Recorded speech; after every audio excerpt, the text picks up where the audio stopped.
Assalamualaikum warahmatullahi wabarakatuh. Shalom, Om Swastiastu, Namo Buddhaya, salam kebajikan bagi kita semua. Sebelumnya, perkenalkan saya Melani Putri, mahasiswi dari Pendidikan Sosiologi FIS UNJ.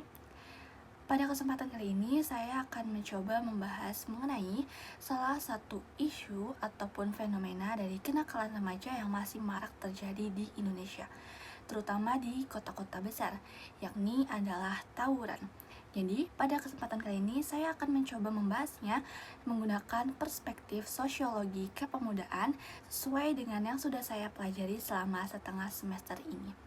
Dan juga saya tak lupa akan membahas mengenai kontroversi dari kebijakan Gubernur Jawa Barat mengenai barak militer yang akan diterapkan oleh Gubernur Jawa Barat kepada anak-anak atau remaja-remaja yang melakukan penyimpangan. Nah, jadi tawuran pelajar dan juga kenakalan remaja ini masih menjadi masalah sosial yang sulit sekali diatasi di Indonesia. Setiap tahunnya kasus dari bentrokan antara pelajar, geng motor, dan juga aksi kriminalitas remaja terus bermunculan. Ini. Di balik fenomena ini, ada pertanyaan besar. Mengapa pemuda yang seharusnya menjadi harapan bangsa justru terjebak dalam lingkaran kekerasan? Dan apakah ada yang salah dengan sistem sosial negara kita? Akan kita bahas pada video ini. Nah, teman-teman sekalian, tentu saja kita semua tahu mengenai kebijakan yang baru-baru ini dicetuskan oleh Gubernur Jawa Barat yang akrab disapa dengan KDM atau Kang Deddy Mulyadi.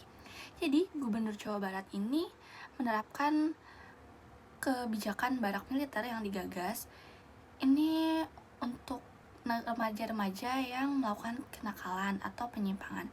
Jadi, apakah barak militer ini merupakan solusi yang pas? Mari akan kita bahas dalam sosiologi kepemudaan.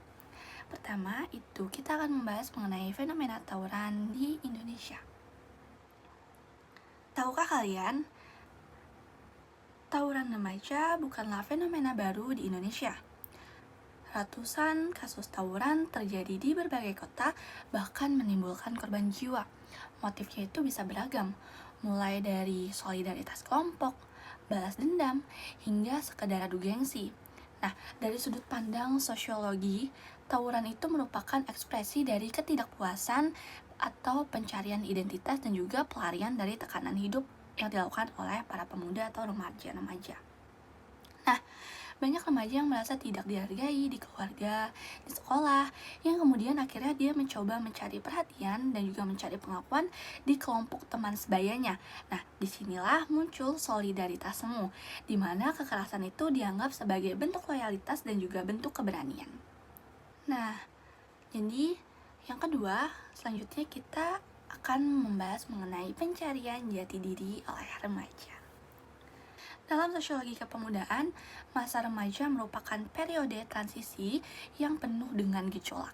Remaja mulai mempertanyakan nilai-nilai lama dan juga mencari jati diri dan ingin diakui di lingkungannya. Dia jadi mencari validasi gitu loh dari lingkungan sekitarnya. Nah, ada beberapa faktor utama yang mendorong kenakalan remaja ini, termasuk tawuran. Yang pertama, itu ada krisis identitas. Nah, remaja itu masih seringkali bingung menentukan siapa dirinya, sehingga mudah terpengaruh oleh lingkungan sekitarnya. Misalnya lingkungan sekitarnya itu buruk, ya. Jadi remaja-remaja itu yang belum tahu apa-apa, yang masih mencari jati diri, itu ikut terpengaruh dengan lingkungan-lingkungan sekitarnya. Yang kedua, ada faktor kemiskinan. Nah, keluarga yang tidak harmonis dan lingkungan rawan kriminalitas memperbesar resiko dari kenakalan remaja itu. Yang ketiga ada kurangnya pengawasan. Orang tua yang sibuk bekerja, orang tua yang abai, serta sekolah yang hanya berfokus pada akademik itu membuat remaja mencari pelarian di luar sekolah. Selanjutnya juga ada tekanan dari teman sebaya. Demi diterima oleh teman-temannya, remaja itu rela melakukan apa aja, termasuk aksi kekerasan tersebut. Nah, sosiologi menekankan pentingnya peran dari keluarga, sekolah, dan juga masyarakat dalam membentuk karakter pemuda. Jika ketiganya gagal, maka remaja akan mudah terjerumus kepada perilaku yang bersifat menyimpang. Nah, Tahukah kalian bahwa dari tawuran ini memberikan dampak bagi individu dan juga masyarakat? Nah, jadi tidak hanya berdampak pada individu saja loh, ternyata tawuran juga berdampak pada masyarakat. Jadi tawuran itu sangat merugikan. Jadi akan kita bahas. Nah, dampak tawuran itu sangat luas. Bagi individu ada resiko luka fisik, trauma psikologis, bahkan sampai kematian. Nah, bagi keluarga pasti bakalan muncul rasa malu, kecewa, dan juga kehilangan. Nah, selain itu juga masyarakat-masyarakat yang tak bersalah seringkali terkena imbasnya. Citra lingkungan yang rusak, ekonomi terganggu, dan bahkan muncul ketakutan dari masyarakat sekitar. Tawuran juga bisa menghambat pembangunan sumber daya manusia, karena generasi muda yang seharusnya produktif justru terjebak dalam kekerasan. Nah, tahukah kalian, jika hal ini tidak segera diatasi, maka masalah ini bisa menjadi bom waktu yang akan merusak masa depan bangsa. Nah, ngomong-ngomong soal tawuran, kalian tahu kan mengenai kebijakan dari Kang Deddy Mulyadi, barak militer yang akan dilakukan oleh anak-anak yang melakukan kenakalan remaja tersebut.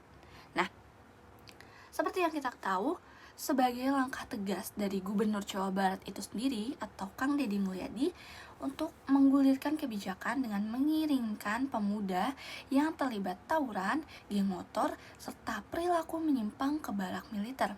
Dan di barak nantinya mereka akan menjalani pelatihan-pelatihan fisik, kemudian akan diajarkan disiplin, kemudian bela negara, tak lupa juga akan dilakukan pembinaan karakter bagi mereka.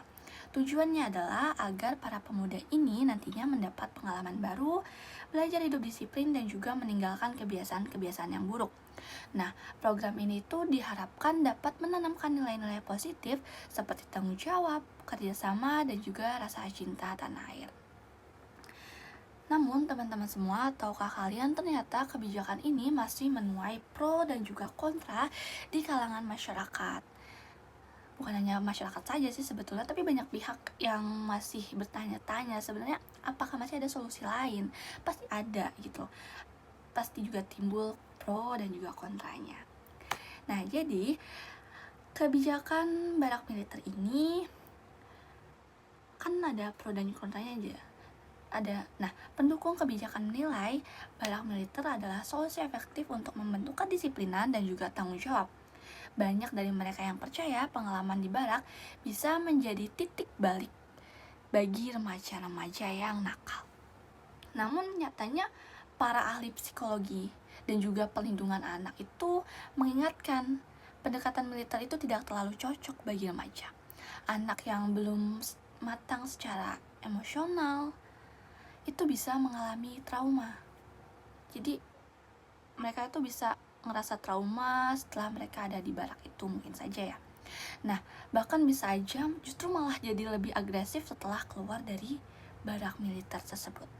Selain itu juga ada kekhawatiran bahwa solusi ini hanya bersifat jangka pendek ataupun sementara dan tidak menyentuh dari akar masalahnya itu, seperti krisis identitas, kemiskinan, dan juga kurangnya dukungan dari keluarga. Maka, jika kita pandang dengan perspektif sosiologi, kita bisa menggunakan atau menyarankan pembinaan yang bersifat holistik. Nah, jadi menggabungkan disiplin, konseling psikologis, pendidikan karakter, dan juga pelatihan keterampilan. Jadi, kita nggak hanya mengandalkan strategi militer aja buat apa ya namanya, buat ya untuk merubah anak-anak yang nakal itu, karena takutnya tadi trauma dan juga justru lebih agresif setelah keluar dari barak. Kemudian beberapa kasus ini menunjukkan ada remaja yang berhasil berubah setelah mengikuti program pembinaan di barak militer, namun ada juga yang justru merasa tertekan atau malah tengil flexing di seperti yang kita lihat di media sosial sekarang ini. Banyak di TikTok berseliweran anak-anak yang udah di barak militer lagi bikin video TikTok ini itu ya, flexing. tidak apa, mungkin ya masih pencarian jati diri, wajar aja ya. Nah, hal ini menunjukkan bahwa perilaku remaja itu tidak bisa hanya mengandalkan hukuman saja atau pelatihan fisik semata, maka diperlukan pendekatan yang bersifat menyeluruh. Seperti yang saya bilang barusan, itu pendekatannya melibatkan keluarga, sekolah, masyarakat, dan juga dalam proses pembinaan tersebut membutuhkan pendidikan karakter dan juga rasa bela negara. Nah, saya mencoba untuk mencari alternatif atau solusi lain. Nah, kalau menurut saya pribadi, solusi ideal yang bisa kita coba untuk setidaknya ya mengurangi atau menyelesaikan masalah ini adalah kita mengandalkan kolaborasi antara berbagai pihak, antar semua pihak. Jadi pemerintah bisa memperkuat program ekstrakurikuler, kemudian pelatihan kepemimpinan, keterampilan, dan juga konseling di lingkungan sekolah. Nah, orang tua ini perlu lebih terlibat dalam kehidupan anak, sementara masyarakat harus menciptakan lingkungan aman dan juga positif. Nah, mungkin aja barak militer itu bisa jadi salah satu opsi, bisa jadi salah satu solusi, tapi juga balik lagi harus diimbangi dengan pendekatan yang bersifat humanis, serta memperhatikan perlindungan hak anak dan juga pendampingan psikologis. Dengan demikian, generasi muda itu bisa tumbuh menjadi pribadi yang lebih disiplin, kreatif, serta bertanggung jawab. Nah, setelah kita membahas beberapa hal tadi, dapat kita simpulkan bahwa tawuran itu bukan hanya tentang siapa yang salah, siapa yang benar, tapi soal tanggung jawab bersama. Bagaimana menurut kalian? Apakah barak militer menjadi solusi yang tepat, atau menurut kalian itu ada cara atau opsi yang lain? Kalian bisa tulis pendapat kalian di kolom komentar, dan juga jangan lupa subscribe untuk diskusi menarik lainnya. See you!